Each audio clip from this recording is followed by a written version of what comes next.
안녕하세요. 주권연구소 개건연구원 권호민입니다. 이번 아침 햇살 주제는 한미연합훈련을 둘러싼 남북미일 대응의 특징입니다. 한반도에 심각한 전쟁 위기가 가득합니다. 최근 한반도에 떨어진 미사일과 포탄 수가 같은 기간 전쟁 중인 우크라이나에 떨어진 것보다 더 많다는 분석이 있을 정도입니다. 이에 이번 아침 햇살에서는 최근 한미연합훈련을 둘러싼 각국의 대응이 보이는 특징을 살펴보도록 하겠습니다. 먼저 한미연합훈련과 북한의 대응 경과에 대해 먼저 알아보겠습니다. 한미일은 최근 50여일 사이에 다양한 군사훈련을 진행했습니다. 그리고 이에 대응해 북한도 각종 훈련을 진행했습니다. 먼저 9월 23일 훈련을 위해 미 핵항공모함 로널드 레이건호가 부산항에 입항하자 9월 25일 북한은 전술핵 운용부대 군사훈련을 시작했고 저수지 수중 발사장에서 탄도미사일을 발사했습니다. 9월 26일에서 29일 한미연합 해상훈련이 진행되었으며 이에 북한은 28일, 29일에 각각 탄도미사일을 2발씩 발사했습니다. 9월 30일 한미일은 동해에서 대잠수함 훈련을 진행하였고 이에 10월 1일 북한은 탄도미사일 2발을 발사했습니다. 북한은 10월 4일 일본 열도를 가로지르는 신형 중거리 탄도미사일을 발사했습니다. 이에 한미는 동해상에서 미사일 발사 훈련을 했는데 이 가운데 현무미사일이 공군기지에 추락하는 사고가 발생했습니다. 같은 날 한미 공군은 연합정밀 폭격훈련을 진행하였고 미국, 일본은 제주도 남쪽에서 연합공중훈련을 진행했습니다. 10월 5일 한미일 연합훈련을 마치고 미 7함대 사령부가 있는 일본 요코스카항에 복귀하였던 핵항공모함 로널드 레이건호가 북한의 미사일 발사를 이유로 추가 훈련을 위해 동해로 돌아왔습니다. 6일 한미일은 추가 연합훈련을 진행하였고 북한은 외무성 공보문을 발표해 한미일을 규탄했습니다. 또 북한은 초대형 다연장 로켓포와 탄도미사일을 발사하였고 장거리 포병부대와 공군의 합동타격훈련도 진행했습니다. 이에 한국 공군도 30여 대의 전투기가 대응 출격했습니다. 10월 8일 북한은 150여 대의 각종 전투기가 동시에 출격하는 대규모 공군훈련을 진행하였고 한국 공군의 F-35A 등이 대응 출격했습니다. 10월 9일 북한은 초대형 다연장 로켓포를 발사했으며 12일에는 장거리 전략 순항미사일 2발을 발사했습니다. 10월 13일 주한미군은 10시간에 걸쳐 강원도 철원 사격장에서 다연장 로켓포 사격 훈련을 진행했으며 이에 북한은 서해, 서부 내륙, 동부 내륙에서 동시에 군사분계선으로 접근하는 공군훈련을 진행했습니다. 이에 합동참모부는 F-35A를 긴급 출격시켰습니다. 14일 한미는 다시 포사격 훈련을 하였고 이에 대응해 북한도 서해상으로 총 430여 발, 동해상으로 130여 발의 포사격을 진행했습니다. 또 인민군 총참모부 대변인이 한국군을 향한 경고를 발표했습니다. 10월 17일에서 28일 우리 군은 육해 공군과 해병대 합동 야전훈련인 2022 호국훈련을 진행했습니다. 일부 훈련에는 이례적으로 주한미군이 참여하기도 했습니다. 이에 북한은 18일 서해상으로 100여 발의 포사격, 동해상으로 150여 발의 포사격을 진행했고 19일에도 서해상으로 100여 발의 포사격을 진행했습니다. 또 19일에는 인민군 총참모부 대변인이 경고성 발표를 했습니다. 24일에는 서해 북방한계선 부근에서 남북 함정 간 경고 사격이 오갔습니다. 북한은 해안부대의 다연장 로켓포 사격도 했으며 인민군 총참모부 대변인이 재차 경고를 발표했습니다. 호국훈련 마지막 날인 28일에도 북한은 탄도미사일 2발을 발사했습니다. 10월 31일 한미는 대규모 연합공중훈련 비질런트 스톰을 시작했습니다. 이 훈련은 전투기 240여 대가 참여해 700여 개의 핵심 표적을 정밀 타격하는 훈련이었습니다. 이에 10월 31일 북한 외무성 대변인이 규탄 담화를 발표하였고 11월 1일에는 박정천 노동당 중앙위원회 비서가 경고 담화를 발표했습니다. 또 2일 하루 만에 25발 이상의 탄도미사일과 지대공 미사일을 발사했으며 100여 발의 포사격도 진행되었습니다. 특히 미사일 한 발이 동해 북방한계선 남쪽으로 떨어졌으며 이에 우리 공군은 동해 NLL 북쪽으로 공대지 미사일과 유도폭탄 3발을 발사했습니다. 북한은 3일에도 동해상으로 탄도미사일 3발을 발사했습니다. 한미는 북한의 군사행동을 명분으로 3일 비질런트 스톰을 하루 연장하기로 했습니다. 그러자 같은 날 박정천 비서는 담화를 발표해 훈련 연장을 엄청난 실수라고 경고했습니다. 그리고 탄도미사일 3발과 80여 발의 포사격을 진행했습니다. 특히 합참은 북한이 대륙간 탄도미사일 화성포 17형을 발사했으나 실패했다고 발표했습니다. 그러나 11월 7일 북한은 중요한 탄도미사일 시험 발사를 했다고 발표했으며 이를 통해 화성포 17형이 아닌 화성포 15형으로 추정되는 미사일로 훈련이 아닌 모종의 시험을 했음이 밝혀졌습니다. 11월 4일 북한은 군용기 180여 대가 출격하는 훈련을 했고 이에 한미는 전투기 80여 대를 대응 출격시켰습니다. 이날 북한 외무성 대변인은 성명을 발표해 초강력 대응으로 대답할 것이라고 경고했습니다. 북한은 5일에도 탄도미사일 4발을 발사했습니다. 같은 날 미국은 애초에 한미연합 공중훈련에 참가하지 않는다고 발표했던 초음속 전략 폭격기 비욘비 랜서 2대를 출격시켰고 일본 항공 자위대 전투기도 훈련에 참여했습니다. 11월 7일 합참은 지휘소훈련인 22 태극 연습을 시작했습니다.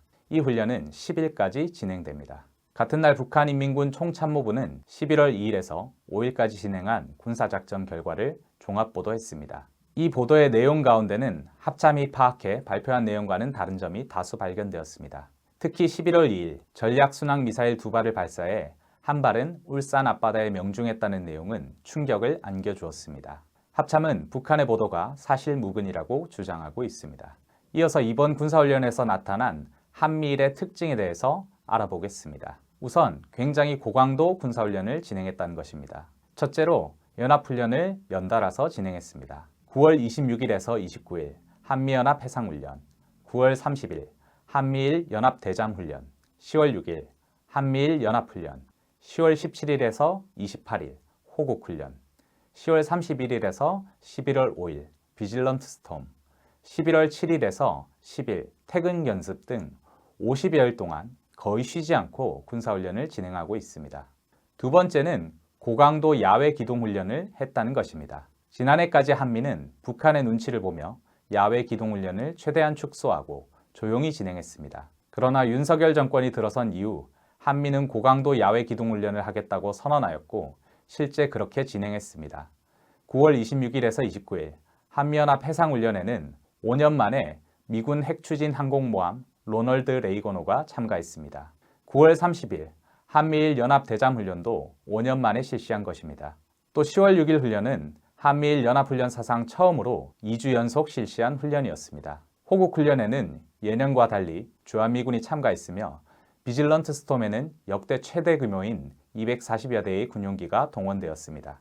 특히 비질런트 스톰 마지막 날에는 애초에 참가하지 않기로 한 초음속 전략 폭격기 비욘비 랜서 2대도 참가했습니다. 세 번째는 북한의 대응을 보면서 훈련을 추가, 연장했다는 것입니다. 10월 4일 북한이 중거리 탄도미사일을 발사하자 미국은 9월 30일 연합 대잠 훈련을 마치고 돌아간 로널드 레이건 항모 강습단을 다시 보내 10월 6일 동해에서 추가 훈련을 하는 초유의 결정을 했습니다.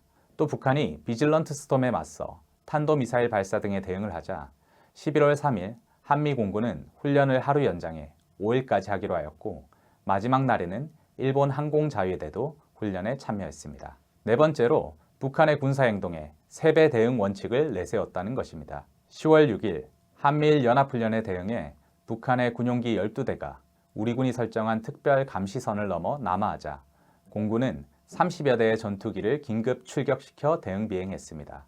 또 11월 2일 비질런트 스톰에 대응해 북한의 미사일 한 발이 동해 NLL을 넘어 남쪽에 떨어지자 국군은 KF-16을 긴급 출격시켜 공대지 미사일과 유도폭탄 3발을 NLL 북쪽으로 발사했습니다. 이렇게 한미일이 굉장히 고강도 훈련을 벌이는 와중에 군사 대비 태세의 취약점이 드러나기도 했습니다. 첫째로 10월 4일 밤 북한의 탄도미사일 발사에 대응해 육군 미사일전략사령부가 현무미사일을 대응 사격했는데 발사 직후 10여 초 만에 미사일에 이상이 발생하여 반대로 날아가 우리 군 기지에 떨어진 심각한 사고가 발생했습니다.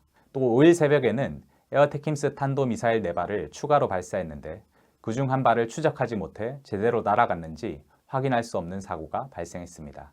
둘째로 11월 2일 충남 보령에서 열린 2022 유도탄 사격대회에서 중거리 대공미사일 천궁 한 발이 비행 중 자폭하는 사고가 발생했습니다. 또 패트리엇 대공미사일은 발사 직전 사격 레이더 이상으로 발사를 취소하는 사고가 발생했습니다. 셋째로 11월 2일 NLL 북쪽으로 공대지 미사일을 발사하는 과정에서도 사고가 생겼습니다. 당시 군은 스파이스 2000 전밀 유도폭탄 2발과 슬램 ER 공대지 미사일 한 발을 발사를 했습니다. 그러나 스파이스 2000 한 발에 목표 설정 오류가 발생해 발사에 실패하였고 급히 슬램아이르 2발을 쏘는 것으로 방침을 바꾸었습니다. 그런데 슬램아이르 1발도 장착 과정에 문제가 발생한 것으로 확인돼 발사를 중단하고 뒤따르던 예비기가 대신 발사해 겨우 2발을 발사할 수 있었습니다. 넷째로 북한이 미사일을 몇 발 쐈는지조차 정확하게 파악하지 못했습니다. 11월 2일의 경우 북한이 4차례에 걸쳐 미사일을 발사했는데 합참은 3번째인 오전 9시 12분에 10여 발을 발사했다고만 발표해 정확히 몇 발을 쐈는지 파악하지 못했음이 드러났습니다. 합참은 이날 북한이 전체 25발을 발사했다고 발표했습니다. 미사일을 몇 발 쐈는지 정확하게 모른다면 미사일을 요격하거나 원점을 타격할 수 없습니다. 더욱 큰 문제는 북한인민군 총참모부가 11월 7일에 발표한 2일에서 5일 군사작전 결과 보도와 합참의 발표 사이에 다른 점이 많다는 것입니다. 북한이 발사한 미사일 종류와 개수, 출격한 비행기 수 등의 차이가 컸습니다. 특히 11월 2일 발사한 전략 순항 미사일 2발이 울산 앞바다까지 날아와 떨어졌는데 이를 파악하지 못하고 있었다는 게 사실이라면 참으로 심각한 문제입니다. 합참이 과연 북한의 군사행동을 정확하게 포착하고 있었는지 철저한 검증이 필요합니다. 5번째로 군 당국이 정보를 은폐한 정황이 드러났습니다. 10월 4일 현무 미사일이 사고로 추락해 큰 불이 났고 강릉 주민들이 밤새 불안에 떨었지만 군은 정상적인 훈련이라 발표만 하다 나중에야 사고로 인정했습니다. 에어테킴스 추적에도 실패해 나중에야 공개하면서 일단 날아갔으니 성공이라고 우겼습니다. 또 10월 8일 북한이 무려 150여 대의 전투기를 동시에 출격시켰는데 이를 발표하지 않고 있다가 10월 10일 북한이 훈련 사실을 공개하자 그제서야 사실을 인정했습니다. 이번 훈련에서는 군사준비뿐만 아니라 민간 대비 태세에서도 취약점이 드러났습니다. 이는 울릉도 공습경보 사건을 통해 알 수 있습니다. 11월 2일 오전 8시 55분 정부는 북한 미사일이 울릉도를 향해 날아가는 것을 포착하고 경상북도 울릉군에 공습경보를 발령했습니다. 이 공습경보는 사람이 발령한 게 아니라 탄도탄 경보 레이더가 자동으로 발령하는 것입니다. 그런데 정작 대피해야 할 울릉도 주민과 관광객은 무슨 일인지 파악도 못하고 있었습니다. 사이렌만 울리고 아무런 안내가 없었기 때문입니다. 뉴스 인터뷰에서는 민방위 훈련인 줄 알았다. 이태원 참사 애도 사이렌인 줄 알았다라는 반응이 쏟아졌습니다. 당연히 상당수의 주민들은 대피를 하지 않았습니다. 뉴스나 육지의 지인의 연락을 받고 대피해야 하는 걸 깨달은 주민도 있었지만 정작 울릉도에는 제대로 된 대피 시설이 없어 어디로 대피해야 하는지 전혀 알지 못했다고 합니다. 울릉군의 대처도 형편없었습니다. 울릉군은 오전 9시 1분 행정안전부를 통해 실제 상황이라는 연락을 받을 때까지 6분간 상황을 파악하지 못하고 아무런 조치도 취하지 않았습니다. 경찰도 울릉군에 주둔한 해군, 공군에 연락했지만 파악 중이라는 답변만 들어야 했습니다. 또 실제 상황임을 파악한 후에도 울릉군은 직원들만 대피시켰고 오전 9시 15분에야 비상회의를 소집하고 9시 19분에 울릉알림이라는 앱을 통해 주민에게 대피 안내 문자를 보냈습니다. 하지만 주민 대피령은 9시 8분에 이미 해제된 상태였습니다. 한마디로 국민이 죽거나 말거나 정부와 지자체, 군 당국은 관심도 없었고 아무런 대비도 하지 않은 것입니다. 국민의 생명과 안전에 아무런 책임도 지지 않는 모습에서 이태원 참사가 겹쳐 보입니다. 북한의 연이은 군사행동에도 북한이 아닌 윤석열 대통령을 비난하는 목소리가 작지 않은 점도 눈길을 끕니다. 일단 북한의 군사행동을 보도한 뉴스들에는 윤석열 대통령이 공언한 선제 타격을 왜 안 하냐는 조롱 섞인 댓글이 많이 달렸습니다. 여기에는 윤 대통령이 선제 타격, 원점 타격 같은 과격한 발언을 하는 바람에 북한의 군사행동을 불러오지 않았느냐는 비판의식이 담겨 있습니다. 또 정부가 이태원 참사를 계기로 국가애도기간을 선포했는데 그 기간에 북한이 군사행동을 한 것에 대해서도 국가애도기간을 선포한 윤석열 정부가 먼저 한미연합훈련을 강행했는데 북한에 뭘 할 게 있냐라는 반응이 나오고 있습니다. 한편 전쟁 위기를 심각하게 받아들이지 않는 국민 분위기도 특징적입니다. 전쟁 중인 우크라이나보다 더 많은 미사일과 포탄이 날아다니는데도 위기의식으로 인해 생필품 사재기를 한다거나 대피 공간을 확인한다거나 하는 움직임이 보이지 않습니다. 이는 일종의 현실 회피라고 볼 수 있습니다. 심각한 전쟁 위기 상황을 인정하면 주가가 폭락하고 경제는 붕괴하며 언제 죽을지 모르는 공포에 짓눌리게 됩니다. 이런 속에서는 일상생활이 불가능하며 그렇다고 딱히 뭔가 대책을 세울 수도 없습니다. 그래서 설마 전쟁이 일어나지는 않을 거야 라고 자기 암시를 걸 수밖에 없는 것입니다. 일본의 상황을 살펴봅시다. 일본은 북한이 미사일을 쏠 때마다 긴장합니다. 일본 열도를 관통하는 미사일에 대해서야 당연히 긴장하여 대비하겠지만 그렇지 않은 경우에도 상당히 민감한 반응을 보였습니다. 예를 들어 11월 3일 북한이 중요한 탄도미사일 시험 발사라 부르는 시험을 했을 때 일본은 이 미사일이 일본 열도를 관통했다는 오보를 내며 미야기현, 야마가타현, 니가타현 등 3개 현에 피난 경보를 발령했습니다. 문화의 날을 맞아 휴일을 즐기던 약 550만 명의 일본인이 공포에 떠는 소동이 벌어진 것입니다. 특히 한 달 전인 4일에도 북한의 미사일이 일본 열도를 관통하면서 홋카이도 등에 대피령이 내려진 일이 있었기에 더욱 긴장할 수밖에 없었습니다. 기시다 후미오 총리는 연일 계속되는 미사일 발사는 폭거라며 강하게 반발했습니다. 그런데 일본은 극도의 민감한 반응을 보이면서도 정작 군사 대응은 거의 하지 않았습니다. 한미일 연합훈련이나 미일 연합훈련에 참여하는 것 외에는 북한을 겨냥한 별도의 독자적 훈련을 하지는 않았습니다. 일본의 이런 모습은 일정하게 과장된 면도 있고 실제 공포를 느끼는 면도 있습니다. 과장된 면이라고 하면 평화헌법을 개정해 군국주의로 나가기 위한 명분을 쌓으려는 의도와 연결지어 살펴볼 수 있습니다. 집권 자민당은 방위비를 2배로 늘리며 개헌을 통해 자위대를 정식 군대로 승격하고 전쟁을 수행할 수 있도록 하는 군국주의에 매달리고 있습니다. 이를 위해 북한의 미사일을 하나의 명분으로 삼는 것입니다. 실제 공포를 느끼는 면은 2가지로 생각해 볼 수 있습니다. 첫째는 일본이 과거 일제강점기에 조선인 항일 유격대에 패배한 경험과 연관이 있습니다. 당시 일제는 만주를 점령하고 중국 본토까지 침공했지만 정작 만주 지역에서 활동한 조선인 항일 유격대, 특히 김일성 부대에 큰 피해를 봤습니다. 그리고 1945년 8월 김일성 부대와 소련군의 총공격이 시작되자 일제는 한반도 38선 이북에서 쫓겨났습니다. 해방 후 항일 유격대 세력은 그대로 북한의 주축이 되었습니다. 그 때문에 북한은 지금까지도 일본의 강한 적개심을 드러내고 있습니다. 한번 패배한 상대에게는 볼 때마다 주눅이 들기 마련입니다. 이런 이유로 일본은 북한이 실제로 자신을 공격할지 모르며 또 자신들이 패배할 수 있다고 여기는 것입니다. 둘째는 일본이 일제강점기에 한반도에 저지른 만행과 연관이 있습니다. 일본은 아직 북한과 수교를 하지 않았고 식민 지배에 대한 사죄와 배상도 하지 않았습니다. 속담에 때린 놈은 다리를 오그리고 자고 맞은 자는 펴고 잔다는 말이 있습니다. 일본은 과거 자신이 저지른 죄가 있기 때문에 언제 보복당할지 몰라 긴장할 수밖에 없습니다. 마지막으로 미국의 상황을 살펴보겠습니다. 미국은 힘의 분산이 예상되는 상황입니다. 미국은 핵항공모함, 핵잠수함, 전략폭격기 등 전략무기를 대거 동원해 북한을 압박했습니다. 또 10월 27일 발표한 핵태세 검토 보고서에서 북한을 향해 정권의 종말이라는 표현도 썼습니다. 그런데 미국이 강경 행동을 언제까지 지속할 수 있을지 의문입니다. 지금은 우크라이나 전쟁에 집중해도 모자란 때이기 때문입니다. 한미연합 공중훈련 비질런스 스톰을 연장한다고 큰소리치더니 고작 하루만 연장한 걸 보면 지금도 힘에 부치는 것 아닌가 생각됩니다. 사실 지금도 미국은 우크라이나에 지원할 무기가 부족하다며 아우성입니다. 8월 29일 월스트리트 저널은 미국 방부 관계자를 인용해 155mm 포탄 등 미국의 무기 재고가 불안정할 정도로 낮아진 상태라며 만약 비상 상황이 발생한다면 큰 문제가 될 만큼이라고 지적했습니다. 우크라이나에 지원하는 만큼 미국 내 무기 생산이 원활하게 이루어지지 않은 것입니다. 세계일보도 10월 27일 기사를 통해 제블린 대전차 시스템은 미국 보유량의 3분의 1을 보내 재고량이 전쟁 전 수준으로 회복하려면 향후 수년이 소요될 것이라며 다른 무기들도 불안하다고 지적했습니다.